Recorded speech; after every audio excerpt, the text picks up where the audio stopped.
Béréchit, chapitre 34. Or Dina, la fille que Léa avait enfantée à Yaakov, sortit pour voir les filles du pays. Elle fut aperçue de Sichem, fils de Hamor le Hévien, prince du pays. Il l'enleva et coucha avec elle, et la déshonora. Son âme fut attachée à Dina, fille de Yaakov. Il aima la jeune fille et parla au cœur de la jeune fille. Et Sichem parla à Hamor son père en disant : Prends-moi cette fille pour femme. Yaakov apprit qu'il avait souillé Dina, sa fille. Or, ses fils étaient avec son bétail au champ. Yaakov garda le silence jusqu'à leur retour. Hamor, père de Sichem, sortit vers Yaakov pour lui parler. Et les fils de Yaakov revinrent des champs dès qu'ils apprirent ce qui était arrivé. Ces hommes furent affligés et très fâchés à cause de l'infamie qu'il avait commise contre Israël en couchant avec la fille de Yaakov, ce qui ne devait pas se faire. Hamor leur parla en disant : L'âme de Sichem, mon fils, s'est attachée à votre fille. Donnez-la lui, je vous prie, pour femme. Alliez-vous avec nous, vous nous donnerez vos filles, et vous prendrez pour vous les nôtres. Vous habiterez avec nous, et le pays sera à votre disposition. Restez pour y trafiquer et y acquérir des possessions.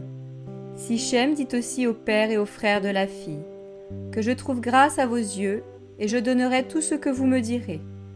Exigez de moi une forte dot et beaucoup de présents, et je donnerai ce que vous me direz, mais donnez-moi la jeune fille pour femme.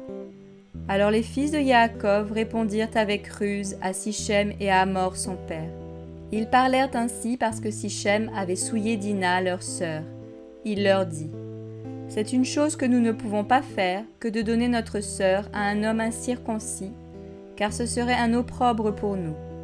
Mais nous ne consentirons à ce que vous demandez que si vous deveniez semblables à nous en circoncisant tous les mâles qui sont parmi vous.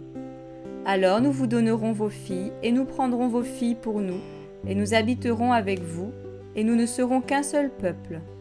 Mais si vous ne voulez pas nous écouter et vous circoncire, nous prendrons notre fille et nous nous en irons. Leurs discours parurent bons aux yeux de Hamor et aux yeux de Sichem, fils de Hamor. Le jeune homme ne tarda pas à faire ce qu'on lui avait proposé, car la fille de Yaakov lui plaisait beaucoup. Il était le plus considéré de tous ceux de la maison de son père. Hamor et Sichem, son fils, se rendirent à la porte de leur ville et parlèrent aux hommes de leur ville en leur disant : Ces hommes sont paisibles à notre égard, qu'ils habitent dans le pays et qu'ils y trafiquent. Car voici, le pays est assez vaste pour eux.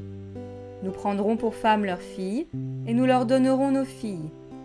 Mais ces hommes ne consentiront à habiter avec nous pour former un seul peuple, que si tout mâle qui est parmi nous est circoncis, comme ils sont eux-mêmes circoncis. Leur bétail, leurs biens et toutes leurs bêtes ne seront-ils pas à nous ? Accordons-leur seulement cela, et qu'ils demeurent avec nous. Tous ceux qui sortaient par la porte de la ville obéirent à Hamor et à Sichem son fils. Et tout mâle d'entre tous ceux qui sortaient par la porte de leur ville fut circoncis. Mais il arriva, au 3e jour, quand ils étaient dans la douleur, que 2 des fils de Yaakov, Shimon et Lévi, frères de Dina, prirent leurs épées, entrèrent hardiment dans la ville et tuèrent tous les mâles. Ils passèrent aussi au tranchant de l'épée Hamor et Sichem son fils. Ils enlevèrent Dina de la maison de Sichem et sortirent. Les fils de Yaakov se jetèrent sur les tués et pillèrent la ville parce qu'on avait souillé leur sœur. Ils prirent leurs troupeaux, leurs bœufs, leurs ânes et ce qui était dans la ville et dans les champs. Ils emmenèrent et pillèrent toutes leurs richesses, tous leurs petits-enfants et leurs femmes, ainsi que tout ce qui était dans les maisons. Alors Yaakov dit à Shimon et Lévi : Vous m'avez troublé en me rendant odieux aux habitants du pays, aux Cananéens et aux Phéréziens, et je n'ai qu'un petit nombre d'hommes. Ils se rassembleront contre moi, me frapperont et me détruiront, moi et ma maison. Ils répondirent : Doit-on traiter notre sœur comme une prostituée ?